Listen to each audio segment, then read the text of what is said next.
You are listening to This is Oklahoma, hosted by Mike Hearn, telling stories of Oklahomans and those that have made it their home. What's up, guys? Welcome back to an episode of This is Oklahoma. Mike Hearn here, host, back with another episode. Excited to share this episode with you today, but before we do, huge shout out to our sponsors. The Oklahoma Hall of Fame have been sharing Oklahoma's story through its people since 1927. For more information on the Oklahoma Hall of Fame, go to www.oklahomahof.com. And for daily updates, go to oklahomahof on Instagram and give them a follow. Our other sponsor today is the Chickasaw Nation. Now, the Chickasaw Nation have sponsored pretty much everything in Oklahoma. They're a huge supporter of Oklahoma. And it's an honor to have their name and their brand supporting this podcast. A huge shout out to Governor Anatobi for supporting this podcast. It really means a lot. This episode is brought to you by the Doghouse OKC. Recently, I have been in need of some doggy daycare for my two pups, and the Doghouse have come in clutch. The team over there are incredible. They've taken care of my two golden doodles, and so it's been an honor to partner with them on the podcast and share the love. Adding to that is the Doghouse, and so if you're in need of doggy daycare in the day or boarding overnight, they do grooming and other cool things too, but I've had a fantastic experience, and it's an honor and a privilege to share this with you too. So go to thedogHouseOKC.com and follow them on Instagram at thedogHouseOKC, and hopefully our pups will run into each other. What's up, guys? Welcome back to an episode of This is Oklahoma. Mike Hearn here, host, back with another episode. Excited to be at the Hobby Lobby HQ with the one and only Mr. David Green. Thanks so much for inviting us down here today. It's an honor to be here. Thank you. I love this chair. I know you mentioned coming in earlier. You said I could fall asleep in this chair. I like these wingback kind of Chesterfield looking chairs. Yeah. They're so comfortable. Yeah. I'm sure you've had a lot of great times and good memories and good experiences in this office. Exactly. That we're in today. Exactly. It's a pretty big boardroom, whether it's family or just chatting to Pamela, who's been here for 25 years. That's not, it's not uncommon to listen to some of your employees that have been here for a very long time. Very well known for paying them very well and having great employee services. But today, I'm going to ask you to talk about yourself, which maybe you don't like to do as much because you like to share the light on everybody else and talk about your purpose, which we'll get into. But listening to some of the episodes and interviews you've done, reading some of the books that you have written, plenty of notes here. And so, first of all, I just, for people who maybe they know Hobby Lobby, but they don't know yourself, what is your, who I am, what I do, and why I do it? Yeah. We're having a lot of fun with Hobby Lobby. Of course, we started in 1971. Mm-hmm. We borrowed $600 to get started, and now we have over 1,100 stores. And so we're having a lot of fun and we say we do it for a purpose, and that the bottom line, we do Hobby Lobby to tell people about Jesus. So not that we have more money personally, because I make less than I did 25 years ago if you look at the cost of living. So that's not what's important to us. So we think we have a purpose for growing, and we know we have a purpose for growing. And so that's what excites us, and that's what causes us to want to have more stores. We have 1,100 stores, and we want 12 and 15, but we will not see those revenues. We will see more ministries that we're able to be involved with, and that's what keeps us coming to work every day and excites us to come to work every day. Yeah. So I work 6 days a week, and I love it. I love what I do, and I didn't work that much when we had children at home, but I tell Barbara if she feels like a widow, let me know, and I'll come home. But she's always got something going, so that works out real good. Yeah. So grew up in Kansas, born in Kansas, but you moved around a lot because mom and dad's passed. You moved around a lot. You're the second eldest of five. Right. And so Altus was kind of where you sort of set in high school, set your roots, and you get your first job, and well, not first job, but first job in retail. Right. And there's some great stories about your first boss who kind of took you under his wing a little bit. Yeah, a guy we call T. Texas Tyler, so he kind of helped me along, and I was a junior and senior when I was working at the local 5 and Dime in Altus, Oklahoma. And, of course, I tell people that's where I found two loves. I found the love for what I wanted to do because I loved retail, and then I found my wife there, So someone told me she was interested in me, and they told me she was, and vice versa. But I'm not real sure the lady wasn't just lying. But anyway, it got us together. Next month we will be married 65 years. So Okay. Congratulations. yeah, thank you. Where was your first date? Well, our first date, I probably was down to get a 5-cent ice cream cone and a 5-cent Coke, and that was probably it, at the local, whatever, 7-Eleven, whatever it was in those days and times. So, but yeah, it wasn't a big deal. Yeah. So you're in the store, you have a great boss, you're 14, 15, 16 years old, in high school. Dad's a pastor, mom's doing her thing, you're in Altus, Oklahoma. What are the key memories from that time? If you were to go back there today, what's the smell? What's the thing that takes you there? What do you see when I ask you that question? Well, what I see probably more than anything is the fact that I hated school, I've always hated school. Yeah. So I don't suggest that for anybody, but that was me, because we were we didn't have a lot. And so growing up, my dad pastored churches never over 100. And so with 6 kids most of us worked, just to help the family out. And that's what I did. When I was working, I was buying furniture for the home, things of that nature, because it was more working for the family than it was for myself. And so that's kind of how I saw it, but I just saw it as that I loved to be at work. I took distributive education. So in my junior and senior year, you took English, math, distributive education, and work. And work I thought that was the neatest thing in the world, to get credit for working and making money. So in my junior and senior years, that's what I did: math, English, distributive education, and work. And so I was out about 10:30, I think. I was out of school down at the local 5 and dime store. So that was what I loved to do, and I was excited to be able to get out of school and go to work. What was it that kind of lit you up about merchandising, managing a store, setting things up on shelves? Because that seems to be your superpower.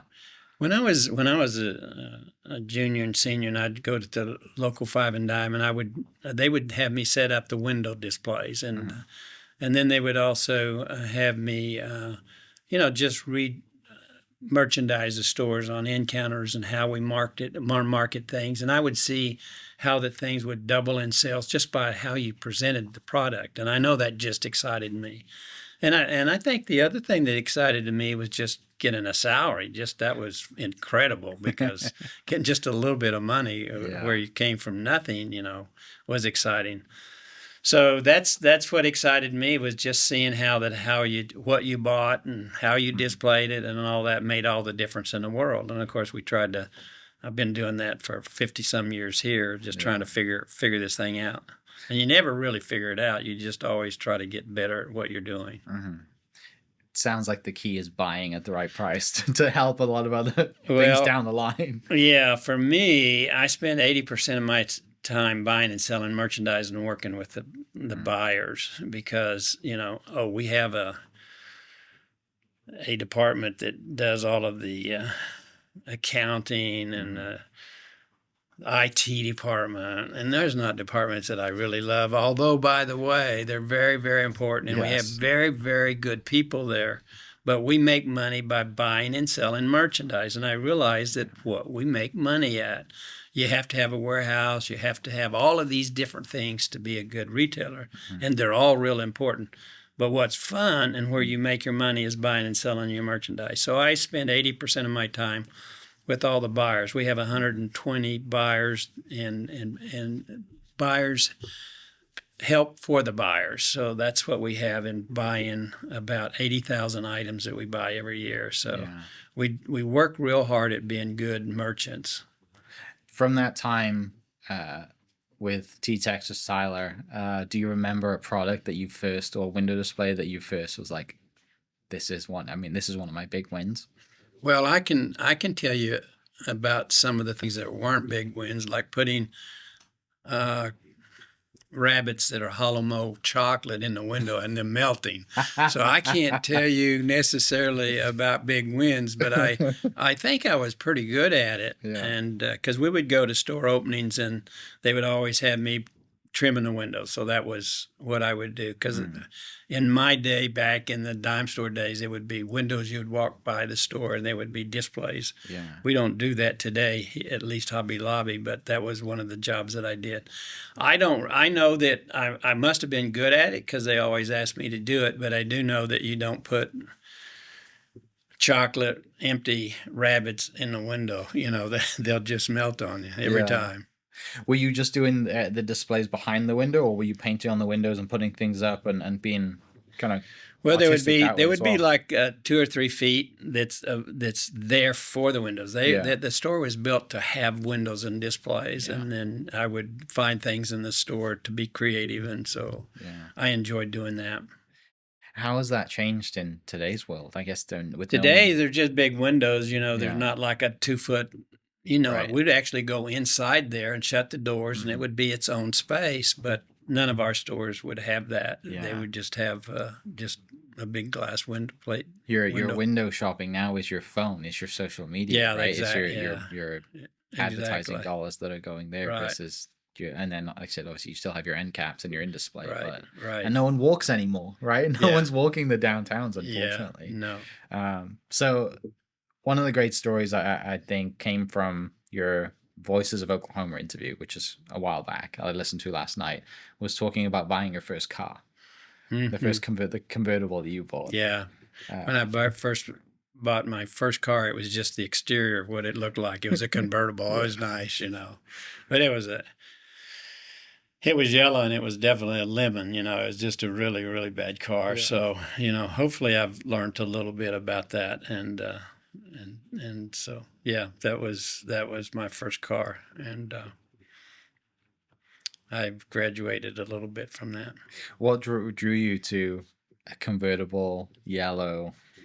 I don't know. It looked pretty cool, and it looked like I would be a pretty cool guy with that convertible, so that was pretty hot back when I was a teenager. So do you still have over the years you have all these stores and great employees, family, great values.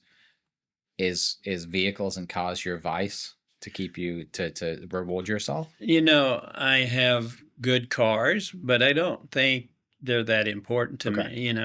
What's important to me is that they run and they don't give me a problem. So I don't think it's something that I'm really into cars. Gotcha. So I have nice cars. I have one that's over 10 years old, but it still runs well, a Hummer. But, so it works well in the wintertime. And so, but I don't think that I'm into that much cars. I don't read. I've got a son-in-law that he knows everything about every car, and he loves cars. And that's good, but we all have something different. Yeah. I just love to come to work and try to make it better, and that's what excites me. And, where do you get that from? Do you get that from mom's side or dad's side? My mom and dad I don't know where I got it from, I just know that when I was 16, 17, working at the local 5 and Dimes, I just took to retail, I just loved it. And I still today, I just love coming to work. So it's exciting to have something you love to do. I don't golf, and if someone likes to golf, God bless you, that's what you like to do. So I don't have anything that would be against that. We all have something different. And for me, the greatest and the most exciting thing for me to do is come to work and see how that I can take something and make it better. Because you never end. There's never an end, It's like yesterday it was about my thread rack, I said, I don't know how many colors we have, but we may have 30 colors of green. I said, do we need 30 colors of green, if I don't have some? And so I found 37 of the colors that if I didn't have, they sell low enough that I can have more white on the shelf. So that was one of my big things yesterday. But there's never an end to that, There's just never an end to making whatever you have better. Yeah. And are you at 70,000 products or more in each store now? There's about, with our seasonal, I would say it's between 70 and 80. Okay. There's 50,000 in the warehouse, which we carry 24/7. Okay. But counting the seasonal, all the seasons, so Yeah. it's between 70 and And 80. all of those have a subcategory, and like you said, a green and wire. Right, So right. like you said, you're right. Right. It never ends. Well, the other thing that we find out too, because out there I've got a bunch of signs up that are like, the letters are about 4 foot. No. They're about, I'm sorry. I've been talking about getting them 4 because someone hasn't been reading them. They're about 2 feet. I'm thinking about putting them 4 feet in neon, Mm-hmm. And one of it says, keep it simple. And Yeah. that's what we try to do. We try to keep this simple. One of them says, close counts. This isn't brain surgery, just getting close. Mm-hmm. One of them says, too many choices are harmful to business. One of them says, ask God for direction. Mm-hmm. And the other one says, study, study, study. So those are all in 2-foot letters. Mm-hmm. And I think you can almost run life that way. Yeah. Sometimes we just have too many choices and it's harmful to business. Yeah. When you go overseas, which we do, you could find, for instance, easily you could find over 1,000 Santa Clauses. Okay, you got them from 3-inch to 36-inch. You got them with 5 or 6 different kinds of materials. Yeah. And you can really come in and you could buy 300 of them. And maybe you need 36, So that's the kind of thing that we work on, is trying not to have too many choices. Mm-hmm. In the warehouse, a few years ago, we had 70,000 items. And now we have 50, and we do more business with 50 than 70. Because sometimes we just took the choices down, because all you're doing is confusing the customer, and you have more room for your better sellers. So that's, that's good information, but I'm not going to charge you for it. Thank you. Should. That's the real reason for the podcast, is because I'm selfishly learning everything from my guests. You're going to start a retail store that's going to be crafts. And by the way, there's only 2 of us left, ourselves and Michael's. Joanne's. Has there ever been a thought to purchase the competition? No. Or have they also tried to make an offer for you? No. No? Yeah, we've had to make offer for us, but we weren't interested. That's not your end game. Yeah. No. Back to, your decision making and decision fatigue is a real thing. It's a real thing in CEOs and leaders, but it's also a real thing in, like I said, your customers as well. Is there anything, there's so many things out there that the CEOs do on the daily, whether it's a morning routine, whether it's wearing the same shirt the whole week, the same type of shirt, to limit their decisions so that they can focus on the core things, like I said, talking about which Santa to choose and all, diving into the data. Is there anything that you do to limit your decision fatigue so that you can focus on what matters? Because we have 120 people buying merchandise, and but there's only about 17 of them that are the boss of, they have a group, like you have a group that buys crafts. So I will work with the person that's in charge of crafts, even though there might be 6 or 8 people. But because there's so much things moving all the time, this is a moving target. What was good yesterday may not be good today. I don't think I've ever found myself where I was, had fatigue and just doing that. So it's just, for me, it's so much fun to, whatever it is, it's doing well, but I want it to do better. And so you always have that, you can do it better, It's not broke. Some people say if it's not broke, don't fix it. But I just say if it's not broke, just make it better. So that's a different attitude, because you can always make it better. Almost always you can make it better. And so you leave something alone for 6 months, but then you got to go back. And not that we don't have good people that do that on their own, because that's what you want. You really want them to do it on their own. But you just want to come alongside them and work with them. And I try to think about the tools you have in your toolbox, and one of them is authority. I try never to use that tool. I try only to come along, and I want someone to go with me left or right because we're together going left or right. Sometimes we're going right, we need to go left. But I want them to, I want to sell my ideas, or I want to listen to them. So hopefully I'm listening to them and we come along and we're doing this together. And I think that happens 95% of the time. The other 5, it's like, hey, let's try it this way. And if it's wrong, we'll go another way. So I think that's one of the mistakes you make as a CEO. Sometimes I have the authority. Well, don't use it, because it's not real good to use that particular tool. And I try, not that I'm perfect at it, but I try not to use that tool in working with my people. What drives your passion for better, for perfecting, endless pursuit to improve? Where does that come from? See, I think there's only one way that you can not ever get tired of that, and that's having people to know Jesus as their personal life, and have we're all going to have to spend eternity someplace, and to know that you're changing lives because with God's word excites you, and that why would you not do better? Is there other people that need to know about Christ? How is it? What other things would drive you to always be better other than something that makes a difference for eternity? I don't know that there's anything else. More money? Well, how many cars can you drive? How many houses can you own? I know you can own more, but that's just a bigger problem. Yeah. And I have 4 cars, and that's more cars than I want, Yeah. So why do you want more money? What does that, is that going to make you happy? The people that have the most money are usually the most miserable, but having a purpose for what you do. We have a purpose for what we do. And that drives you. You never can do enough in telling billions of people about Jesus. And that's why we do what we do. That's why we don't get tired. And I don't know of anything else that would cause you never to get tired of what you're doing, because at some point more money just doesn't help you at all in terms of your fulfillment or your happiness.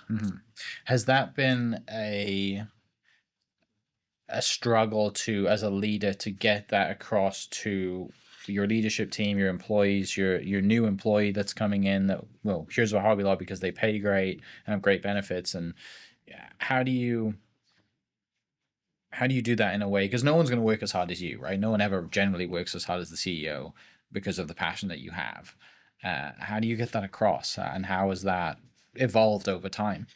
We have a letter that goes out, a newsletter that goes out, and it tells everybody, the 50,000 people, they have a copy of that, and they know why we do what we do. And we just think that people understand at some point who we are and why we do what we do. When you're closed on Sundays, which was the busiest day per hour, and you walk away from that, and when you sue the government because they tell you you're going to take the life of a child, and they see you're not going to do it under any circumstance, hopefully that you're living a life that they see something different. They see someone there's more important things than us just making a ton of money. And they see where our money's going. They see the ministries we're involved. Hopefully, I think we have a lot of people, by the way. I think we have the best group out there because they know who we are. People know who Hobby Lobby is, and they want to come to a company that love the Lord and that are Christians.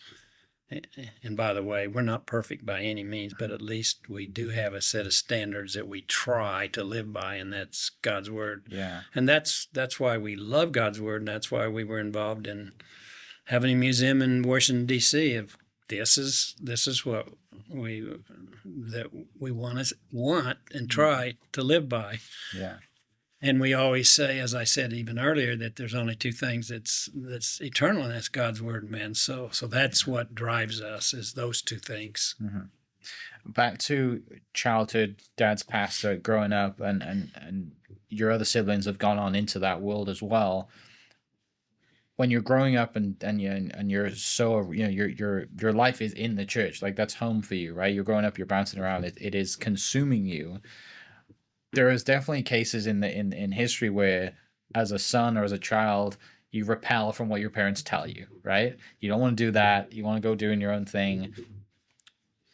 What keeps you and what drives you as far as being so devoted to your faith and your passion and your love for bringing people to Christ, that at a young age, I wouldn't say it's uncommon to have it for so long, but we're not perfect, right? We all go through ups and downs, and we might leave a little bit. Like, how does that, when you're a young age, transform you and keep you focused and passionate that long to now?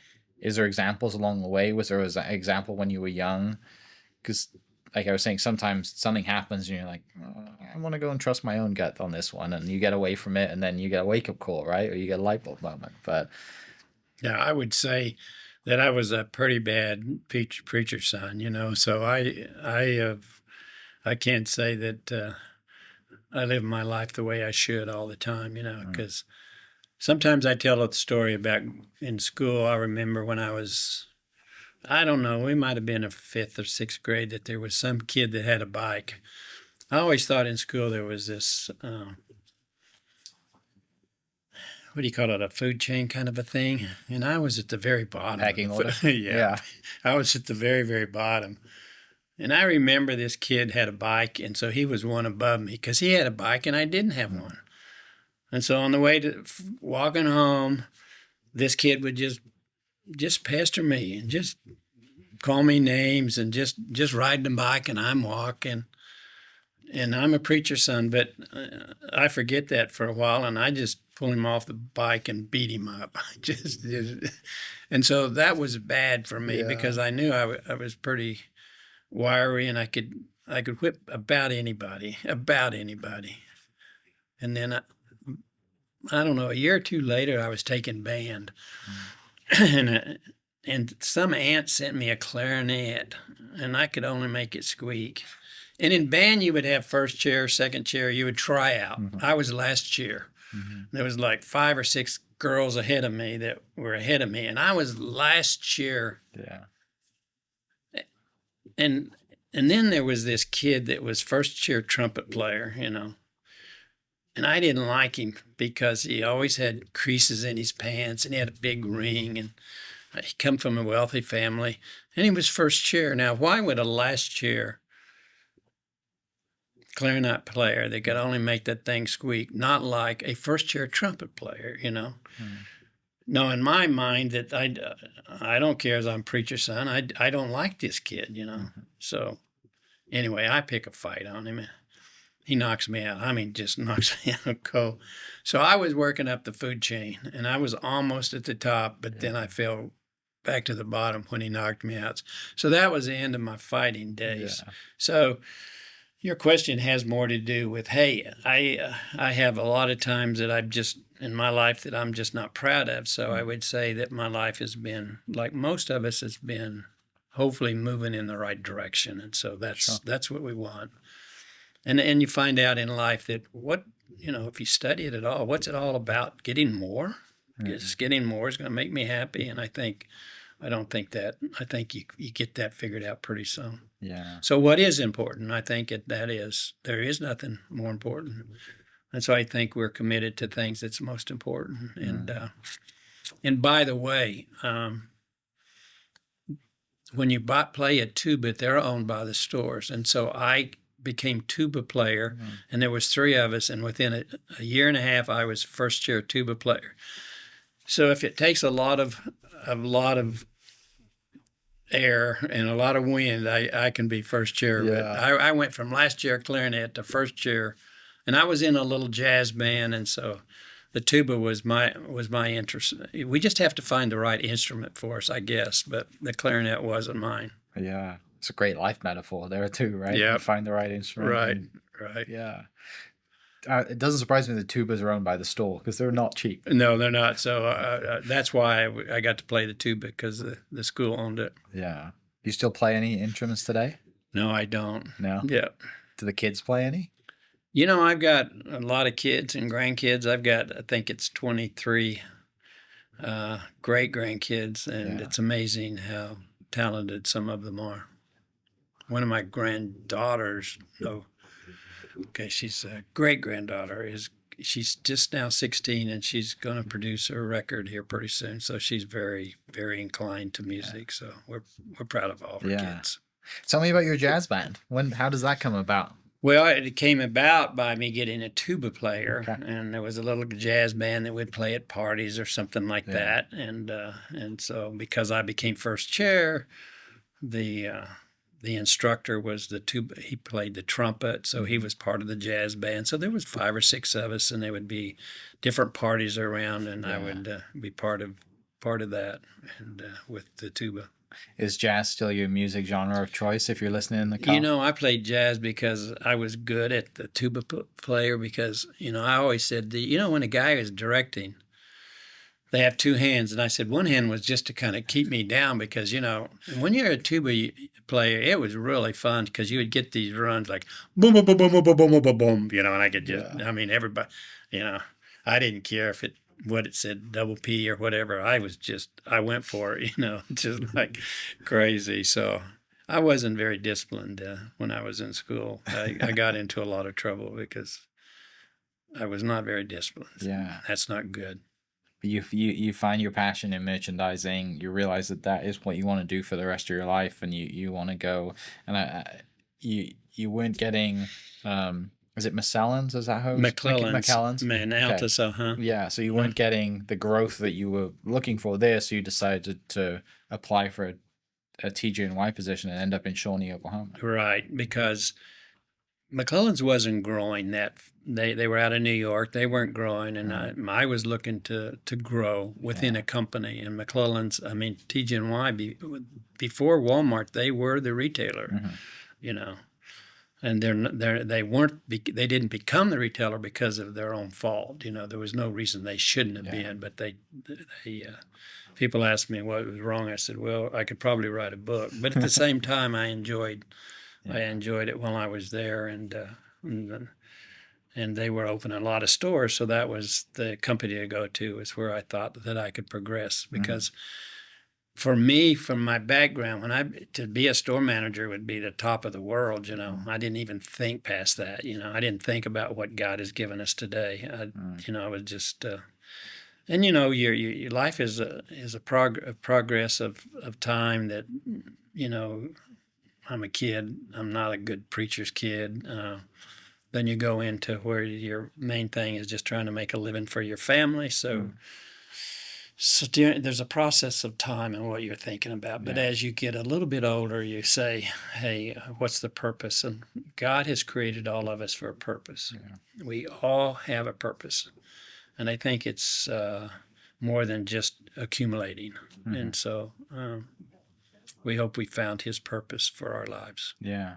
So that at that time in your life, you're newly married, you're in Shawnee, you're assistant store manager, you spend 6 months there, you become a store manager, the kid's on the way, the goal is to provide for my family, I have a salary, which is amazing. I didn't expect, that's what you're looking for, and that is, you're at peace, you go to church, and that is your life. Yeah, I don't know that there was that much out of that. I mean, much more than that. I want to grow in the company because I got an old car and I want a little better car. And it was, I think, what most of us think about. We're not thinking past that. So my life is a process, like I think most of ours. I think what's more important to me today is different than when I've got 3 kids and I've got a car that doesn't run too good. I can do better by having a larger store, things of this nature. That would be more what was on my mind.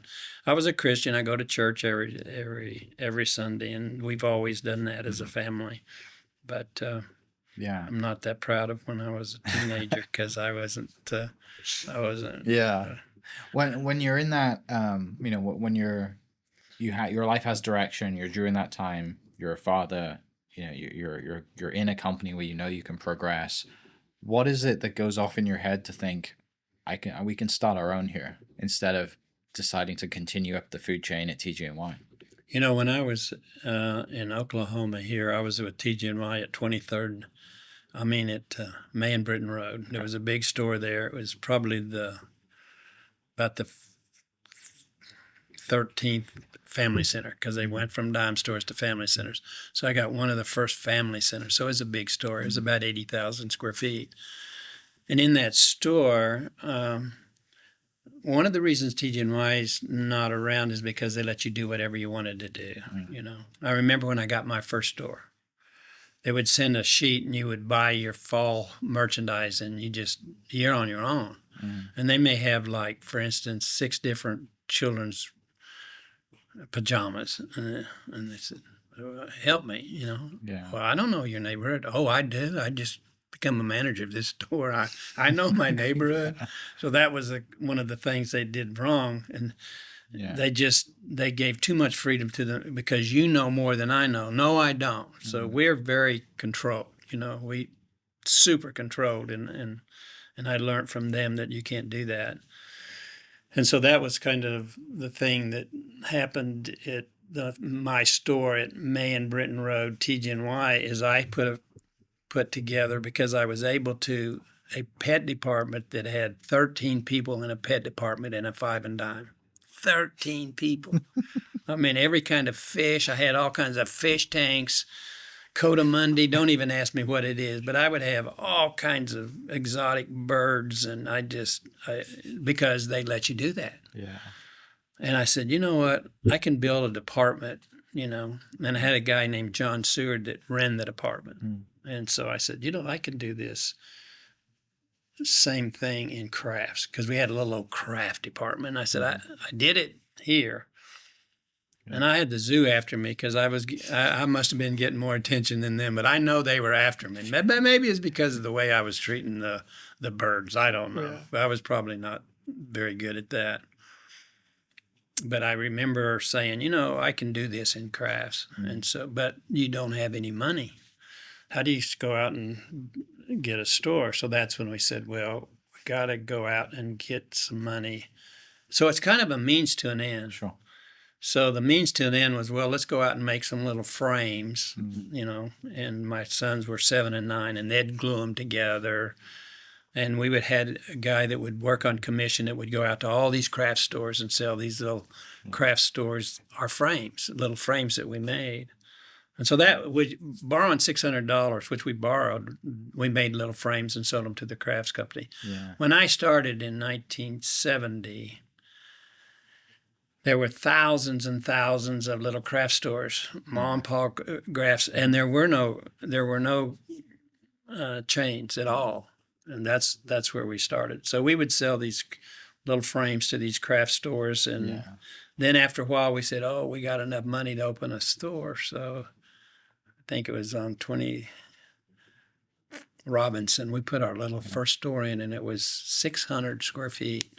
And so we put a little bit of crafts in there, a little bit of art in there. And that was our first tour in 1972. Okay. 2 years after we started. 70 was making frames in our garage, gluing them together. While working at TGNY? While working at TGNY. Yeah. And so my wife worked from 70 to 75 without any pay. And my two boys would glue the frames together, and we would sell. And any money that we made, we would put it into that little craft store that was 600 square feet. And in 1975, I quit to open up the second store in 1975. I was earning, I think it was $25,000 a year in 1975, and I came over for 13. Yeah. So we did a lot of just whatever it takes to get where we need to go. Yeah, I did some math. $600 loan in today's world is about $4,600. Yeah. So it's a good amount of money, but it's not a lot of money, right? Not to start a company. Not to start a company. And then my other question too is, the family background that you have, mom and dad, pastors, travel around, the entrepreneurial spirit in you, I'm interested in where that comes from, but I'm also interested in where Barbara's entrepreneurial spirit comes and the faith that she has in her passion as well, but also her love for you. Yeah, and sometimes I just tell people Hobby Lobby, and sometimes when I speak, I said Hobby Lobby would not exist without Barbara, period. Because she took it 5 years without any pay, and after 5 years I came over. But she had it by herself, shipping these frames to these little stores, being in charge of that. And there was one particular time that we had a fellow that was blind that wanted to work for us, and so he would cut these frames with these blades, and he took everything off that was the guides, not the guides, but protection. It scared us to death. And I don't tell this too often because it doesn't sound too good, but sometimes people say, it looks like a blind person made these frames. Well, sorry. But anyway, we didn't do too good. I mean, we had a lot of problems in getting started. We weren't the best at making frames, but that was, I just give Barbara the reason that, she wasn't born entrepreneur. She was born by great parents that were very, very instrumental in their local churches, and they were always faithful to their church, and that was who she was. She was a Baptist, and sometimes I say, I've been trying to get her saved again, and she refuses, and she tries. She's glad that I get saved every Sunday night, every Sunday morning. But anyway, that's her background. But she is the reason that Hobby Lobby is here today, is because getting it started is the hard thing without any money, and you don't have a lot of money when you have $600. But it was tough, and I mean, many times we would say, we're doing good at TGNY, we make good salary. Why don't we just forget this and walk past it? Yeah. But I don't know why we did, but I think the reason why we did it, it was God's plan for our life, but it was not like easy to get it off of the ground. And then, okay, once you get about 1,000 stores, it becomes a little bit easier, And and I say that if you don't have it under control, and that is because you have a lot of great people, that we don't really have any big problems. We have zero debt. We have a line of credit buying our Christmas, and then we have nothing in December like right now. Yeah. Yeah, and in some of the research I've done, Penn Square turned you down for the second loan for $1,000. $1,000. We borrowed $600 at Penn Square, and I often say, they should have loaned that to us. It would have been their own good loan, because they went under because they were giving Ollie's tens of millions of dollars, and they kind of bit the dirt. So they should have loaned me that $1,000, because I said at least they had at least one good loan. Yeah. But anyway, that's kind of a joke. One of the other things that came up in some of my research is the word courageous and being courageous, and back to what you said about bettering yourself, and you have to take a risk, and you have to believe in yourself, and you have to put yourself out there to get to the next milestone, to grow. You're clearly very good at what you do to get to where we're at today with no debt, 1,000+ stores, and the company that you have.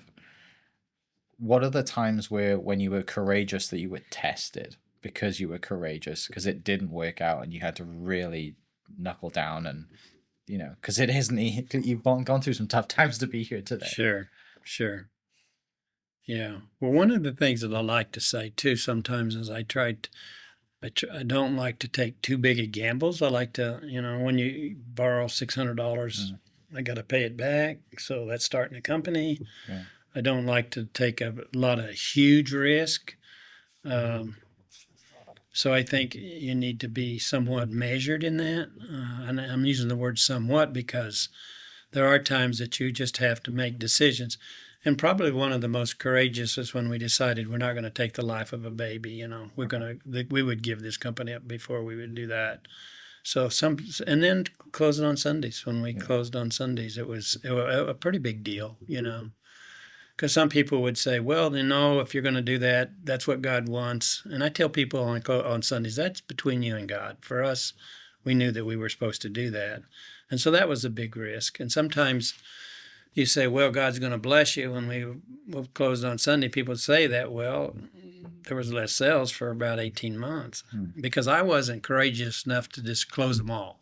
I took one little state at a time, then another one. I started with one that had one or two stores, and I ended up with Texas that had 50 or 60. So I took my time, and I would say that was just saying, I think God blesses, I know God blesses us when we're trying to follow what he would have us to do, And sometimes what he would have us to do looks like, through a man's eyes and through a business eyes, that it's not the right thing to do, but it is the right thing to do. So a lot of things we've done, it looks like immediately it costs.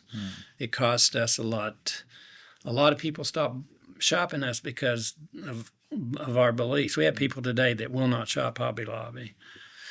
So I think God blesses us, and we're a very blessed company because we try to do what we think is right. And that can be costly sometimes. But I think we're going to do it regardless. If we think that it's not what we're supposed to do, we're not going to do it. Yeah. And I think that's when, and that's why I think God blesses our company so much, is because we try to do it based on His word. Yeah. There's not many people in the world that have put all their chips on the table and said, we're taking this to the top because this is how we believe. And the amount of, I know you mentioned, you lose customers and you lose people who won't shop here, but the reverse of that is it's strengthening everybody that believes the same things that you guys do in the company you built here and all your employees. We had people tell us, no, you got to go ahead and pay these people to have pay for their medicines, to not to take life, and because you have too big of a ministry. And I'm thinking, I'm supposed to do something wrong to do something right? Yeah. I don't think so. So that's kind of, no. Mm-hmm. We don't ever have to do something wrong to do something right. Mm-hmm. Even though what we're doing right may be pretty substantial, and this seems like a little thing, and it's not a little thing. Taking the life of a child isn't a little thing, but some people see it that way. Mm-hmm. And we had people that are pretty, reasonably, that are Christians that basically said, you need to just follow the government so it doesn't mess up your ministry. So that's where I think we just have to do the best of our ability to do what we know is right. Yeah. You mentioned closing on Sundays and, giving up $200+ million in revenue because you guys close on Sundays, eventually getting to that. And the title of one of your books, is giving it all away and then getting it all back, to that effect. What was when you mentioned getting it all back, in what terms do you get it all back, and how do you explain that to others who are in business who would like to donate, give away? And a previous podcast guest from Oklahoma last year pledged 50% of her profits to give away as well, which is similar to what you guys do. And she mentioned the same thing. She's big in her faith, and her example was that she decided to do that and then prayed about it, and out of nowhere they get a client that signs a huge contract and sign. But sometimes you don't get a sign, and then when you have more stores and a lot of employees, it's more risk versus like you said, taking gambles. How do you explain that? How does that come about from your I don't perspective? think you're talking about us because there's a lot of money and it's a big business, but I think I don't care in your life. I don't care how small or how big it is. It's the same. Okay. For me, it's the same. And the same is, I feel like you're going to be more blessed in your life when you follow God's Bible, God's word. You're going to be more blessed. Now, more blessed may not mean more money. It may be something different, So I think it's never right to do what's wrong, period. And you're going to be better off in your life. Just do what's right, regardless of what it looks like on a piece of paper. Just do what's right. And so that's what we try to do. And by the way, for us, it has been just a very, very successful company. And by the way, we've been 50% for the last 25 years, and we just went to 60. Yeah. We give 60%. And that's because the government will let you write off 60% of what you make, and you pay no taxes on it. Okay. So we make X amount, and the government doesn't get anything on 60 of it because that's written off. They only get their percentage on 40% that's left. And so we're just able to do that. So we started this year and probably will stay with 60. Yeah.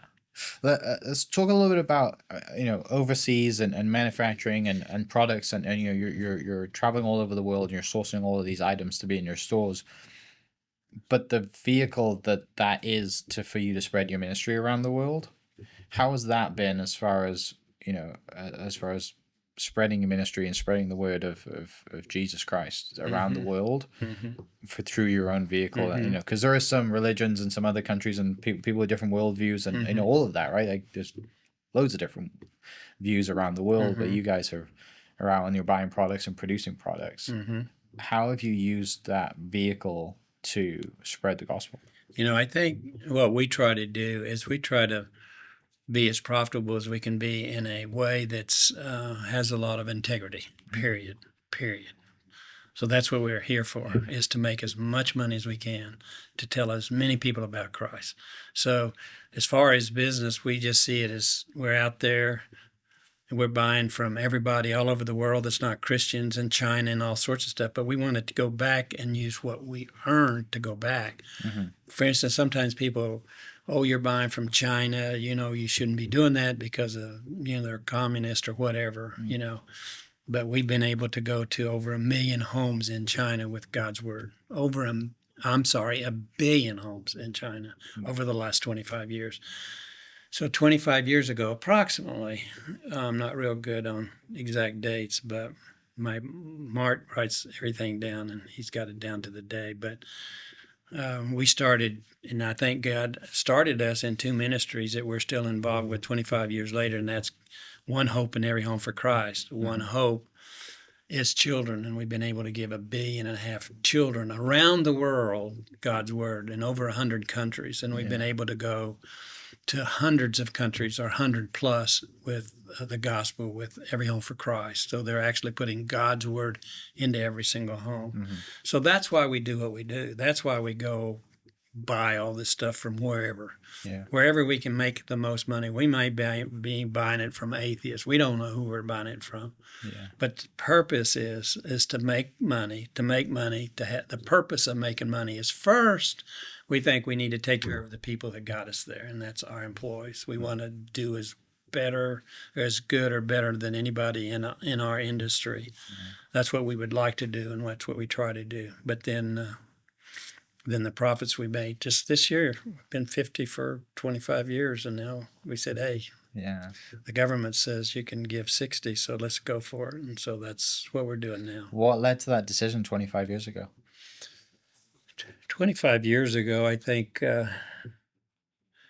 God sometimes just tests us, I remember when we made the mistake of saying you can't outgive God, because that's a mistake, because God's going to say, well, have you tried? And that's what God's saying to me. It's so cute. You can't outgive God, God said, well, have you tried? And I don't know, at the time we were given 20% or something. I don't know what we were given. So now God's saying to me, and that's why I don't say that. If you just don't say it, because it'll get you in trouble. Don't challenge. So God says, well, have you tried? And how do you know that's right? You haven't tried. I said, okay. So I said, family, God's telling us that we've got to try to outgive him. I took it to the family. I said, because God has spoken to me that he's challenged me because I said something, and he's just asking me, it's a good question to ask somebody that says you can't outgive God. Well, then, what have you done to try to see if you can outgive God? So I said, we're supposed to outgive God. And I don't know how to do it. I've never heard a sermon in my life. I'm going to get up and this is how you outgive God. I don't know how to do it. So I said, fine, guys, we got to figure it out, how to outgive God. And so we prayed about it and thought about it. And I remember Martin and I came up with the same thing. I mean, God was a God thing because there's probably 1,000 different ways. So if I ask you how to outgive God, I don't say, oh, this is the way you do it. I said, well, what we're supposed to do is we're supposed to, I'm trying to think of how we did that because a few years ago. Oh, we're supposed to give an amount we never gave before, just an amount that we've never given before. Just give it. And by the way, 6 months later, add that same amount. And 6 months, add that same amount. 6 months, add the same amount. 6 months, add this. Now, I didn't say double it. You double it the first time, but I didn't say double it every year, but add that same amount. So we gave the largest amount we ever gave in our life, the largest amount. 6 months later, we added the same number, then we added it. And we said, okay, we're going to try this. And then we looked at ourselves and we said, in about 7 or 8 years, that's 100% of ourselves. This ain't going to work, but we're trying. We said it, so we're going to say, okay, can you outgive God? And we look back on it, and it's been 25 years ago, and we're ahead of schedule. We're ahead of that schedule now. So God has done exactly what we've said, that you can't outgive him. I also believe that it's real important to give for the right reasons. Sometimes you hear some of these guys on TV that they're they need you to send them a whole bunch of money, and I think they're in it. I don't think their motivation's right. Sometimes, Sure. not always. Yeah. That God's going to bless you. I'm not a theologian, but I'm not really sure God's going to bless you to get money. I think you give to give. I want to give more so I can give more. So I can give more because I've got a heart for the lost. I think we need to have a heart for the lost. Everybody's going to spend eternity someplace. Yeah. And I want to tell as many people as I can about the person that loves them, died for them. And that's what really I want to do. And that's what our family wants to do. When you talk about bringing a family meeting together, is that something, and you talk about, building this for eternity, and it's going to outlive, you and family, and that's also what helps you make decisions for the long term, not the short term. How do you keep, your family's growing? You mentioned you have 20 plus grandkids, right? Great grandkids. And how do you keep that mentality within the family? How do you keep everybody focused? Because if it happens, people get strayed away, right? There's little, you get tested, whatever it is. And generally, when you look at the fall of big companies or families, it's usually around money, unfortunately. How do you, as a family, do you have a yearly meeting? How does that work for you? And how have you found success in building that consistency through your family? And that passion. By the way, we do have a yearly meeting, and we just have it. It's the first Saturday of every January, and so everybody that's 16 years old are there. Okay. But they're there as this is who we are as a family. So we have come together what our mission, vision, and values are. Okay. So we got to document this is our mission, this is our vision, and this is our value. But you have to remember, and we remember, that God calls us all for maybe a different purpose. So he hasn't called everybody into Hobby Lobby. So if this is your calling, this is where you need to be. Everybody, by the way, is welcomed in the family to come to Hobby Lobby. But we have them that's interested in this, interested in that, and that. So once a month we get together and we talk about where our giving is, okay? And so that's what we do as a family. And the ones that decide on that is the one that earned the money, not the ones that didn't earn the money. You make a certain salary. Well, let me tell you where to. That doesn't work. So we think it's right to say we've got. There's just a handful of us that are Hobby Lobby. A lot of the grandkids, and we just say, what you need to do, what God tells you to do. We're not responsible for that. God has got a calling and a purpose for your life, and we want to support you in that. So we have a meeting that comes once a month and we decide where we're going to give. But that's really, really hard to do because, and we're working on it because I think differently than when I had one or two little stores that were doing a few thousand a year. You have to always start with a clean sheet of paper. No, here's how much we're going to give this next year. So it's different than what we were here. So all of a sudden, we have to decide where God would have us put our money. But it may be, for instance, it may be in 30 ministries and not 130. Because in the United States, there's 1.8 million 501(c)(3)s, 1.8, and most of them are good. Yeah. But we want two things in our family. We want to have a larger and great. Not good. Great is telling people about Jesus. Good is curing cancer. That's a good thing. And if you want to put your money there, fine. We don't. We want to put our money to where we're telling people and we're changing their eternity, not making their life here on earth that's nothing but a vapor a little bit longer. That's good. Thank God for those people. But we want to do great things, and it's going to be eternal. So we sit down and say, how do you give the money away that God has given us? And so that's a big thing and we're still working on moving from where we were to where we need to be because it keeps moving. But it usually would move into something larger. Like, for instance, we're involved in the Creation Museum. We're involved in the Bible Museum. We're involved in telling every child about Jesus, on and on. There's a lot of different ministries we're involved with. It's pretty substantial. But at some point, you just have to move away from the 1.8 million 501(c)(3)s. And in Oklahoma, there's over 2,000. So how do you do that? I think it's trying to find out where God's going, not where you want to go, but where God's going. Unless God tells you to do something, because sometimes he tells us to do something that really doesn't look good. We are you is one of those things. It didn't look good, but we knew that that was what God would want us to do. But most of the things that we're involved, we feel like God is guiding us in that, because ask the Lord. The big signs out there, one of them is ask the Lord for direction. God, help us. This isn't our money. Now, that's one of the things our family has gotten, they're okay with. It's not ours. Now, we're there 100%. It's not there. The Bible says in Psalms 24:1, he said, the whole world's his, and everything in it.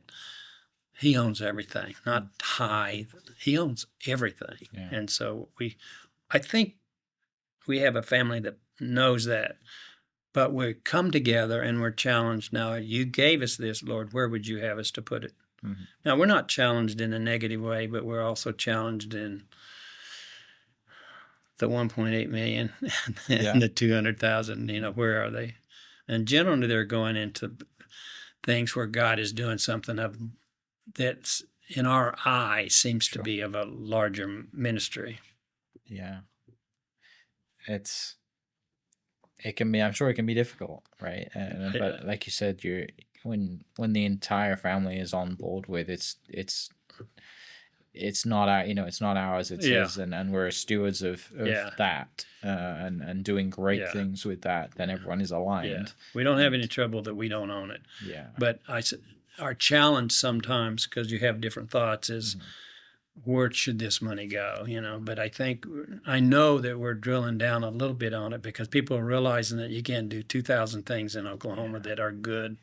And so we got to find out where God is. We're trying to follow where God is and where he's going.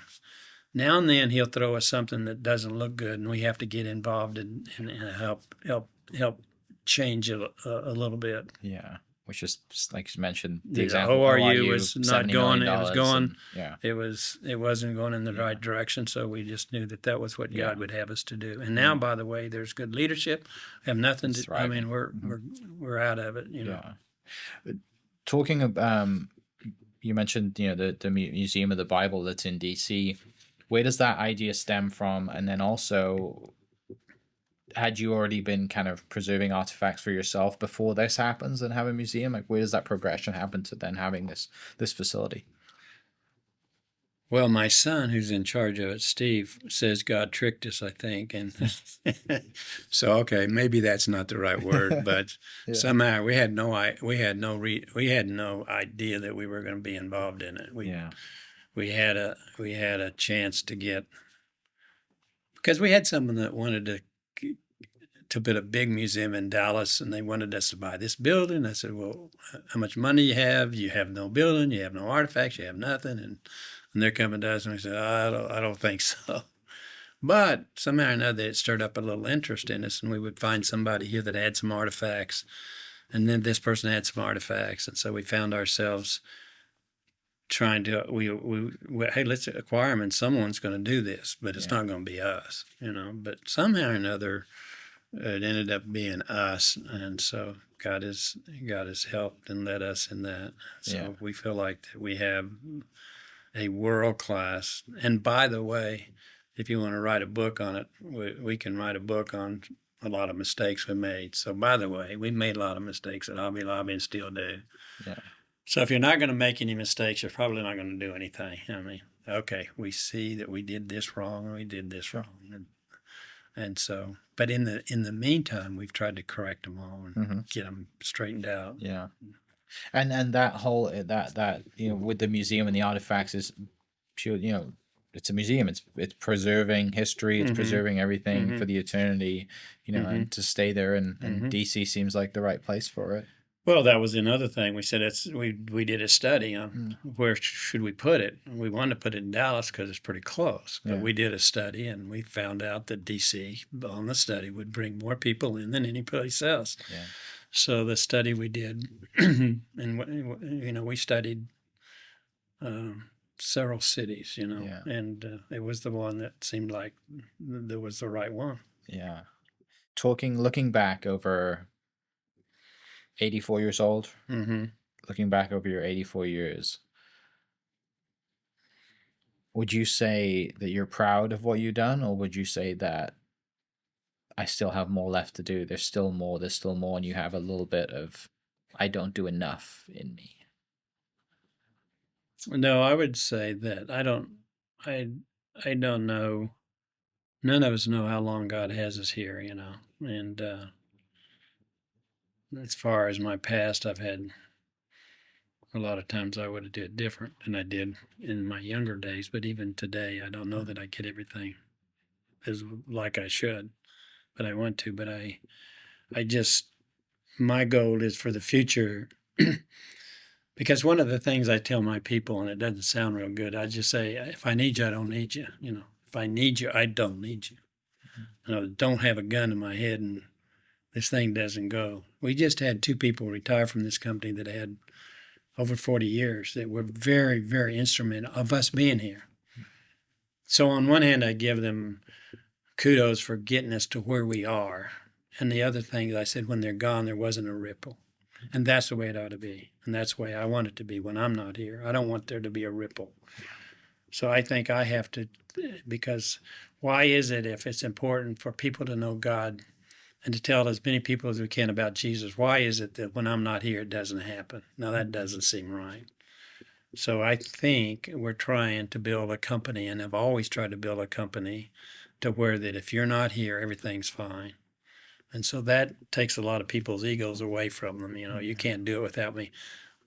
I don't want that. I don't need you. You're really, I want you to tell me, hey, when I'm not here, and I know that we left 2 guys that helped build this company that's 40 years, and we do just as fine without them. And they're going to do just as fine without me. Mm-hmm. So it's important for me that I'm not here, that people still are going to know about Jesus because of Hobby Lobby. So that's my desire, and I think that's what we're trying to put in place. Yeah. This is kind of a similar question and for what you answered, but curious to see if there's anything else that makes sense. But when people talk about Hobby Lobby and they talk about yourself in 50 years, what do you hope they see mattered the most about how you built Hobby Lobby, not just what you built? Yeah, I think I would hope that they would say that we built it with integrity, as imperfect people, and I certainly don't want to put myself in that area. But we did it there's not a better reason we built it for. There isn't a better reason. We didn't build. I love our people, and I want to take care of our people, and I think we have a responsibility. But I don't want to hire 50,000 people and not have something more than just hiring 50,000 people, because that's simply vapor. You know, it's going to be a short time relative to the eternity. But we built this for a reason bigger than them, and that we care about them, should care about them, but there's a reason that we built this company, and for people to understand the real reason that we wanted to have more than 1,100 stores. We wanted 1,200, we wanted 1,300. And it's not obviously for I to gain anything, but also it is to have positions for people. We want to grow for them because they want to grow, but they can grow and also love the Lord and have the same desires we have, and that is to tell people about Jesus. Yeah. Quick fun questions finishing up. What are you researching right now? What are you Googling? What's your what's on the mind right now as far as day to day? You know, I am really, really terrible at the phone. I mean, I didn't carry one. I didn't have one. Yeah. Because of my wife, I need to have a phone. Yeah. And so I run this business that will do $8 billion this year off of this right here. This is what I run it by. But this right here, I just hate this thing. You know? so I've got an iPhone. I only had that because I need to be available for my wife. Yeah. But to show you, those are my apps. Okay. Okay. There's 8. Hobby Lobby, the Bible app. and weather and messages. and I'm and trying to maps. figure out how to get some of them off, but I haven't done it. Some of them, the iPhone won't let you get rid of I the am others. not a techie guy, but Yeah. I have great techie people, and I need them. But I have just fallen behind, Yeah. and so so I depend on this more than anything. That is every one of my kids and grandkids and great grandkids right there. Okay, and the next place is this is all on my buyers and their help. And this is all the restaurants that we go to. So if I don't know where to eat, I just, let's see, where do we want to go? Texas Steakhouse or Cheddar's? Yeah. And then I have some scriptures in here, and I have one that I just say, if there's a scripture that that I would like to be, it's in 1 Timothy 2:7 in the Message version. It says, "This and only this has been my appointed work. This and only this has been my appointed work. Getting this news to those who have never heard of God and explaining how it works by simple faith and plain truth." And then I signed it. I signed my name. That's who and what I want to be. So that's what's important to me is this little thing right here. How long have you had that? I've had this for 30 years. So my daughter goes and buys art overseas, and she comes back, and she doesn't know how to, what she paid for it. She bought it, I think, in England, and she doesn't know how to translate. Yeah. Dad, that costs $30 or something like that. That's Yeah. Darcy. I think See, and there it is. She writes on there. It says the boss, DMG, and then there's her love notes. Oh, that's great. So I've had and I've kept them all. I've got, Yeah. I don't know. It takes 2 years, and then I transfer it over. Now that's a lot of work that you don't have to do here, but I'm behind times on technology, and I'm not. It's too late to change. Do you have any numbers that you check daily as far as the business was static? What are you checking daily? Yeah. For instance, I check that every day. That's my sales. Yeah. And so far this year, we're up 31%. I don't know why it's up 31%. Yeah. But Just across the board over all the stores. Yeah, and that has every department. It tells you every department what the sales was, how much increase, decrease. Yeah. It tells you everything you want to know right there. So I have I have everything I want. Yeah. Too much information is harmful. So I have what I want. Yeah. So I need to know, and I have the sales. I don't get it every day. I get it every week. It's too much information every day. So every week, Sunday morning, the first thing I do when I get out of bed is I look at this, and so that's what I do. Yeah. I don't recommend anybody do what I do. I don't recommend it. It's just I've always operated this. I've never even had a phone other than in my car until about 2 years ago. Yeah. Which I need the phone now to try to help my wife as much as I can. But I operate with this. Yeah. And then I make little notes right there. And sometimes it makes me mad because I only have 4 words. And I say, what in the world? What in the world did I mean by that? Yeah. I know it's important, but so I study and study. Then when I get through, sometimes I'll move one from one side to the other, but I put a big X on it, when I've done it. So, but I don't recommend this for anybody. But when you get started and it works, and every phone number that I need's here, every kid. So everything you need to know is here. Now, most people have it on this thing right here, but this thing goes down, and you have to charge it. And you got all kinds of problems. Yeah. And there's too much information. Anything you want to know is on there, and that's just too much information. I just want this much. Yeah. I can run this company with a lot less information. Mm-hmm. The key, and that's what I put out on the board.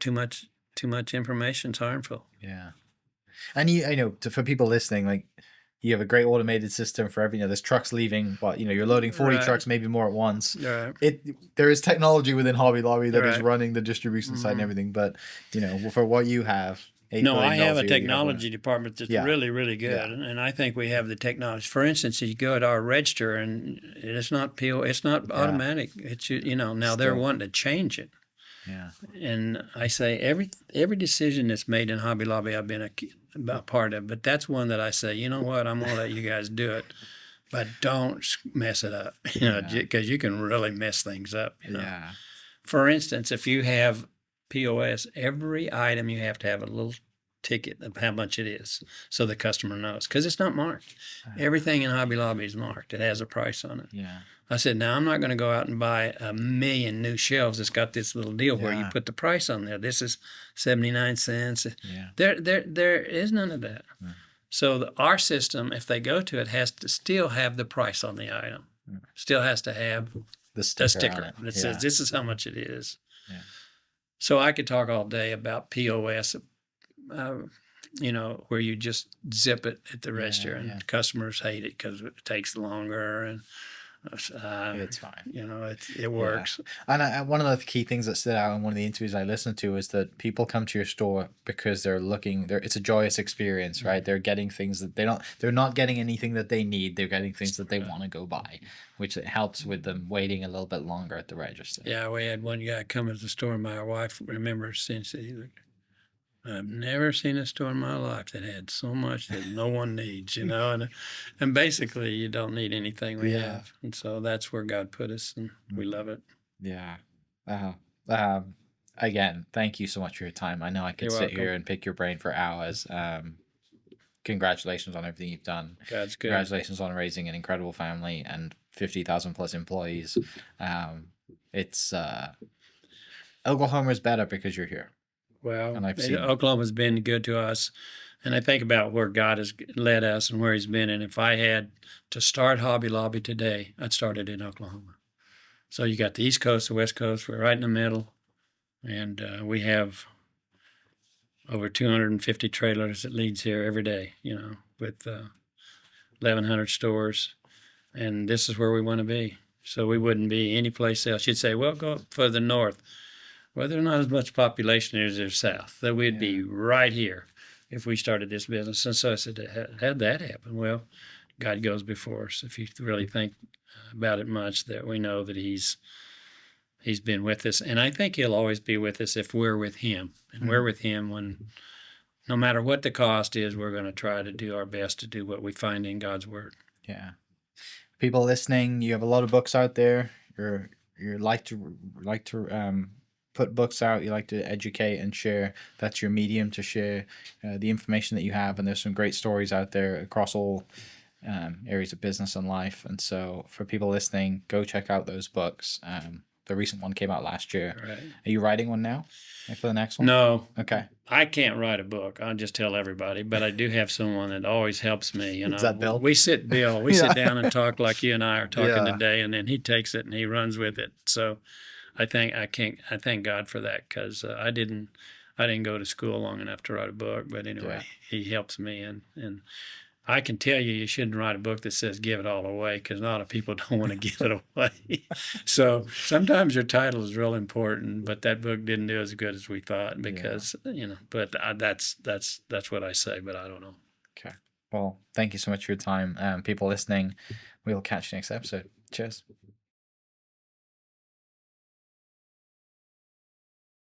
Hope you guys enjoyed that great episode. Thank you so much for listening. As always, huge shout out to our sponsors, the Oklahoma Hall of Fame, sharing Oklahoma story through its people since 1927. For more information on the Oklahoma Hall of Fame, go to www.oklahomahof.com and follow them on Instagram for daily updates at OklahomaHOF. Our other sponsor, the Chickasaw Nation, amazing sponsor. They do amazing things for the state, and they're always sponsoring something in Oklahoma. They're a huge supporter of Oklahoma, and without their support, we wouldn't be able to do what we do. This episode is brought to you by the Doghouse OKC. Recently, I have been in need of some doggy daycare for my 2 pups, and the Doghouse have come in clutch.